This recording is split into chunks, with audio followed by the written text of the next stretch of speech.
Oi gente, tudo bem com vocês? Espero que sim. Hoje eu vim falar um pouquinho sobre o Sobrinho do Mago, do C.S. Lewis. Essa aqui é a primeira crônica das Crônicas de Nárnia, por ordem cronológica. Não foi a primeira a ser escrita, mas é a primeira por ordem cronológica, porque é aqui que a gente tem a criação de Nárnia.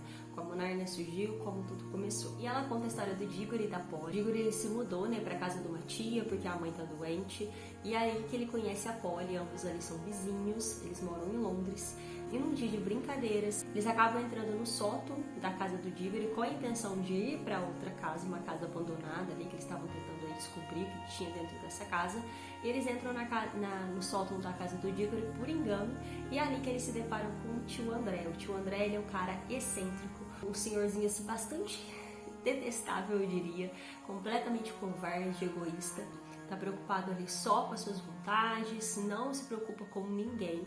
E dentro ali desse sótão, numa mesinha, há vários anéis amarelos e anéis verdes, que o tio André ali convence a Polly de tocar em um anel amarelo e ela simplesmente desaparece, como num passe de mágicas. O Diggory fica extremamente assustado com aquilo e surpreso, porque sua amiga assim desapareceu. O tio André conta pra ele que na família há magia, que ele tinha uma tia, que era sua madrinha, que antes dela morrer, ela deu uma caixa para ele e o fez prometer que ele jamais abriria essa caixa. É óbvio que ele não cumpre essa promessa.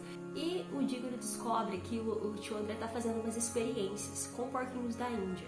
Ele coloca os anéis amarelos nos porquinhos, eles somem, só que obviamente eles não conseguem voltar, para contar o que aconteceu. E ele estava tentando mesmo arranjar uma cobaia humana. Já tá tudo errado, usar porquinho da Índia, quis girar usar um ano. E o que ele faz pro Diggory? Ele fala pro Diggory que ele vai ter que ir atrás da Polly, porque nossa, a mãe dela vai ficar muito brava ao saber que ela sumiu, que ela não vai voltar para casa e tal. E o Diggory ele fica extremamente bravo com o tio André, o chama ali de covarde, até fala pra ele: se eu fosse grande eu te daria um murro na cara. E com muita coragem, ele vai sim atrás da Polly, faz essa viagem aí entre universos e se depara com um bosque junto com a Polly. Um bosque que aqui o Lewis chama de um bosque entre mundos. Eles saem de um lago e dentro desse bosque há vários laguinhos, que eles deduzem depois que são vários mundos. O Diggory então ele tem a ideia de não voltar para Londres, não voltar para o tio, apenas começar ali a se aventurar por outros mundos, começar a desbravar outros mundos, descobrir o que tem nos outros lagos. A Polly tem a brilhante ideia de marcar o lago pelo qual eles saíram, para que eles pudessem retornar, porque senão eles iam passar a vida inteira procurando, voltar para casa e jamais iam conseguir, porque realmente tinha muitos lagos ali. E eles vão para Sherry, para o mundo de Sherry. Quando eles entram lá nesse mundo, eles se deparam com o mundo destruído, não tem nenhuma pessoa viva ali. E conforme eles vão andando ali pelas ruínas, provavelmente de um castelo, eles se deparam com algumas estátuas, que eles falam que são estátuas de cera, que tem umas figuras assim bastante excêntricas, e no final uma moça muito bela está ali, sentada. Dentro desse local, desse castelo, há uma mesinha, como se fosse uma mesinha de pedra, que tem os seguintes dizeres, vou mostrar para vocês. O Lewis fala assim: não era propriamente uma mesa, era uma coluna quadrada com 1 metro de altura e em cima ficava um pequeno arco dourado do qual pendia um pequeno sino de ouro. Ao lado encontrava-se um martelinho de ouro. E aí nos dizeres estava falando assim: ousado aventureiro, decida de uma vez, faça o sino vibrar e aguarde o perigo, ou acabe louco de tanto pensar, se eu tivesse tocado, o que teria acontecido? A Polly, obviamente, ela não quer entrar naquilo, ela não quer tocar esse sino, ela não quer saber o que tinha acontecido, mas o Diggory não faz isso, Ele fala para ela: não adianta, agora a gente já tá cheio de curiosidade, a gente precisa tocar para saber o que vai acontecer e tal, e ele toca o sino e desperta a moça bela que estava ali, como uma estátua. Ele desperta a Jadis, que é a imperatriz ali do mundo. Aqui foi Sherry, a metrópole, a cidade do rei dos reis, o assombro do mundo, de todos os mundos talvez. Está em silêncio agora, mas aqui estive quando o ar vibrava com o estrépito de Sherry. O suar dos pés, o ranger das rodas, o estalinho dos chicotes, os gemidos dos escravos, o fragor das carruagens, os tambores dos ritos de sacrifício ressoando nos templos. Aqui estive, mas já era o princípio do fim, quando o troar da batalha invadia as ruas e o rio de Sherne corria vermelho. E aí ela conta pra gente que num lampejo de um instante, uma mulher fez o mundo desaparecer. E aí Dígore pergunta pra ela, quem? Aí ela fala, eu. E aí ela conta qual que é o segredo, né, dessa destruição. Aí ela fala, o segredo de todos os segredos sempre foi do conhecimento dos grandes reis da nossa raça, que existia uma palavra a qual, se pronunciada com as cerimônias adequadas, destruiria todas as pessoas vivas, menos a pessoa que a pronunciasse. Que aqui o Lewis chama de palavra execrável, e nós sabemos, né, que ele estava se referindo à bomba atômica, né? Realmente, uma palavra, né, era capaz de destruir os mundos, menos a pessoa que a pronunciava. E então a Imperatriz, ela destruiu o seu mundo, destruiu Sherne, e estava disposta a ir em outros mundos, agora que ela estava liberta, né, também destruí-los. O Dígore e o Capoli tentam fugir dela, voltam ali para o bosque, mas acabam levando a Imperatriz para Londres, e aí que começa toda a confusão. O tio André, ele fica obcecado pela Imperatriz, por ela ser muito bela. A Imperatriz, ela fica decepcionada com o tio André, achava que o tio André era um mago e vê que ele é só um senhorzinho assim, meio atrapalhado. Ela começa a correr as ruas de Londres, tentando dominar Londres. Ela rouba um cavalo do cocheiro, ela pega um poste e começa a tentar bater nas pessoas, vira uma loucura. E aí Dígore, ele tem a brilhante ideia de dar os anéis novamente para tirá-la de Londres. Só que ele não pensa para onde ele está levando ela. E quando ele faz isso, ele acaba levando ela, a Polly, tio André, o cocheiro e o cavalo e o poste para esse mundo. Mas é um mundo que não dá para ver nada, é um mundo de nada. Ninguém consegue ver assim, absolutamente nada a um palmo do nariz. Então é um mundo que você não consegue enxergar, é um mundo que parece que o chão não existe. E eles ficam assim bastante receosos, sem saber para onde eles tinham sido levados. E é aí que eles escutam uma voz cantando. O Dígore, ele até acha que ele tinha voltado para Sherne. E a feiticeira fala, aqui não é Sherne. Ela fala assim, aqui é um mundo vazio, aqui é nada. E de fato mesmo parecia nada. Não havia estrela, não havia sol, não havia terra, não havia nada. Eles começaram a ouvir uma voz que cantava. E essa voz, e através dessa voz, começou a surgir o mundo. Começou a surgir as estrelas, começou a surgir ali a terra, começou a surgir o sol, começou a surgir os vales. E o Dígore, a Polly e o cocheiro ficaram extremamente encantados com aquilo, né, vendo aquilo. Já tio André e a feiticeira não, né, eles achavam o mundo medonho, não conseguiam ouvir nada dessa voz, né, já que eles decidiram não ouvir. E aí aparece o dono da voz, que era um leão. Eu ia chegando assim majestosamente, né, dando um passo cada vez mais próximo deles. E o tio André tem a brilhante ideia de querer achar uma espingarda para poder matar o leão. E aí o Dígore fala assim, o senhor acha que aquele leão pode morrer com um tiro? Perguntou Dígore. Ele nem ligou para a barra de ferro. Realmente, gente, a feiticeira, ela jogou uma barra de ferro no Aslan, achando que ia acertá-lo. E nada aconteceu, né? E vai contando pra gente também a criação dos animais, como eles foram criados, como eles começaram a falar e o quanto, né, todos eles estavam bastante maravilhados com tudo aquilo que eles estavam vendo. Porque sim, eles presenciaram a criação de Nárnia sem nem saber o que era Nárnia, sem nem saber quem era Aslan, mas eles presenciaram. E quando eles foram conversar ali com Aslan, Aslan chamou para conversar, a feiticeira já tinha fugido, desesperado, e quando ele não conseguiu ouvir a voz dos animais, não conseguiu ouvir o que eles falavam. E aí tem a explicação.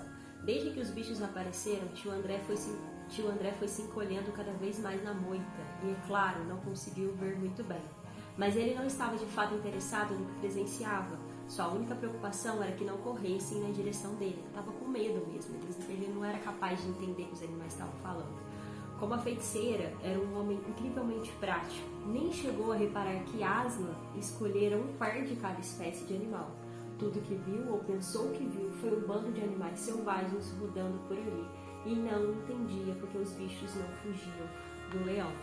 Então, ele ficou extremamente assustado, com medo, né, achando aí o que os animais selvagens eram capazes de fazer com ele. E de fato acontece um monte de coisa com o tio André. Eles até enterram o tio André achando que o tio André era uma árvore, enfim. Mas voltando na parte do Digory, é ali que ele vai conhecer o Aslan, que ele vai conversar com o Aslan e vai receber aí uma ordem de Aslan, porque Digory foi responsável, né, por trazer o mal no recém-nascido país de Nárnia, né? Foi ele que levou a feiticeira, óbvio que não foi a intenção dele, mas o mal estava ali de fato e ele precisava desfazer isso. E aí é que Aslan dá essa ordem para ele, para que ele vá até um monte, né? Ele vai instruindo ali, nesse monte tem um jardim, ele tem que colher um fruto e trazer esse fruto, e desse fruto se plantaria uma árvore que protegeria Nárnia por muitos anos. E é ali que ele tem também a coragem de pedir que o Aslan pudesse ajudar a sua mãe, né? Porque a gente sabe que a mãe dele estava doente, e Digory pede isso para ele. Ele fala assim: o Senhor não podia lhe dar qualquer coisa que salvasse a minha mãe? Até aquele instante só olhara para as patas do leão. Agora, com desespero, olhou-o nos olhos. O que viu o surpreendeu mais do que qualquer outra coisa, pois a face castanha estava inclinada perto do seu próprio rosto, e maravilha das maravilhas, grandes lágrimas brilhavam nos olhos do leão. Eram lágrimas tão grandes e tão brilhantes, comparadas às de Digory, que por um instante sentiu que o leão sofria por sua mãe mais do que ele próprio. Meu filho, eu sei, a dor é grande, só você e eu nessa terra sabemos disso. Sejamos compassivos um com o outro, mas tenho de pensar em centenas de anos da vida de Nárnia.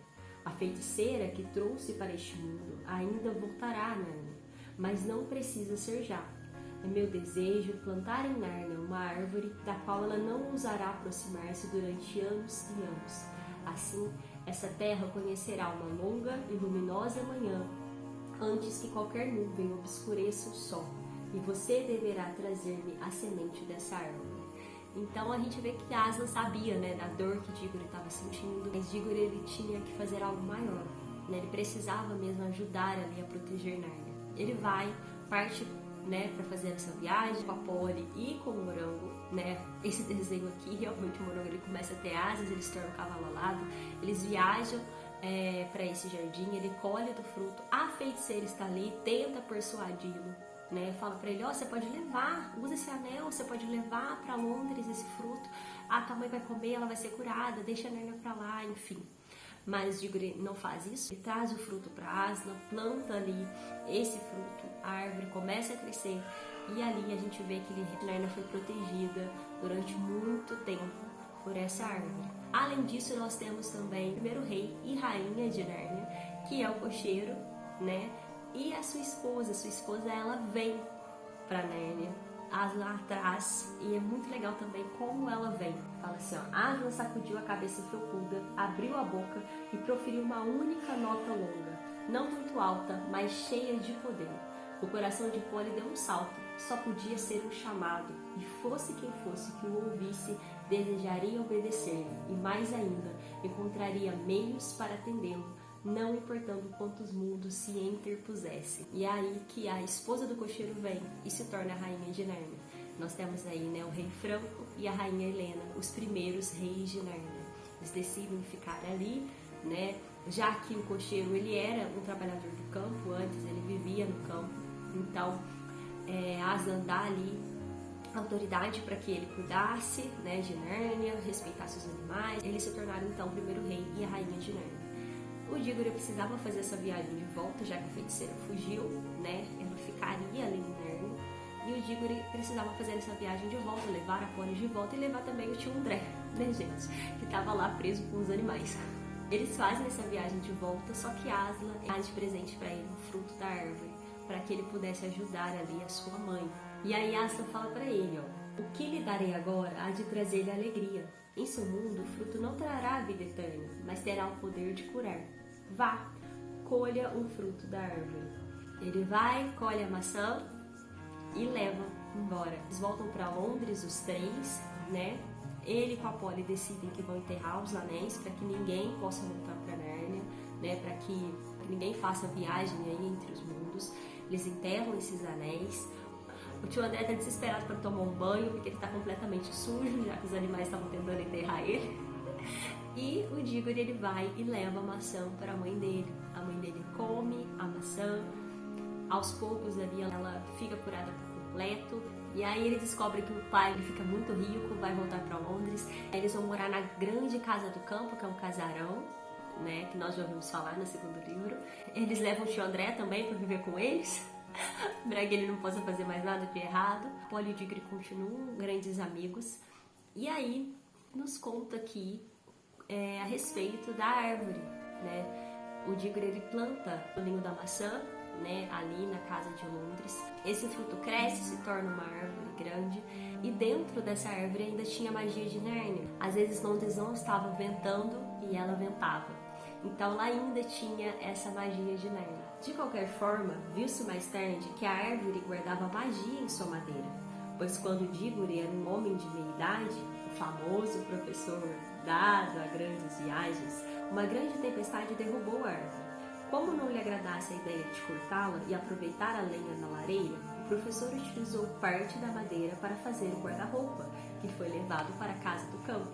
Apesar de ele próprio não ter descoberto as propriedades mágicas do guarda-roupa, outra pessoa o fez. Foi esse o começo de todas as idas e vindas entre Nárnia e o nosso mundo, que estão contadas em outros livros. Nós temos então um desfecho, né, de como Nárnia foi criado, de como é que o guarda-roupa poderia transportar, né, as crianças para Nárnia, por que ele era, né, o responsável para levá-los para lá, de onde veio essa magia do guarda-roupa. Então esse livro aqui é fantástico, sensacional. A leitura das Crônicas de Nárnia para mim virou um projeto pessoal, porque eu sempre leio uma ou duas ou todas as crônicas aí durante os anos.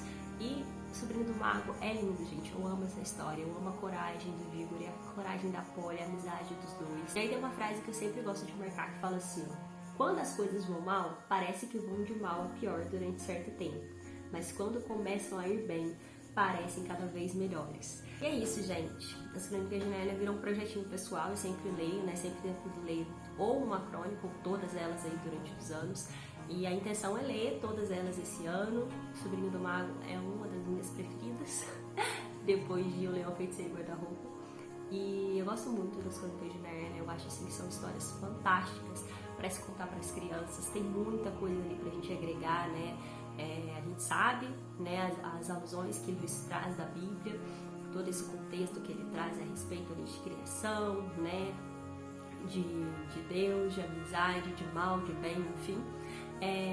Vale muito a pena para quem nunca conheceu e também para quem já conhece, relê de novo. A gente sempre tira muitas coisas boas desse livro e de todos os outros livros, né, do Lewis. Não adianta, né, gente? Lewis é meu autor preferido, eu sempre vou falar bem dele aqui. E é isso, gente, espero que vocês tenham gostado desse vídeo. Beijo, fique com Deus, tchau!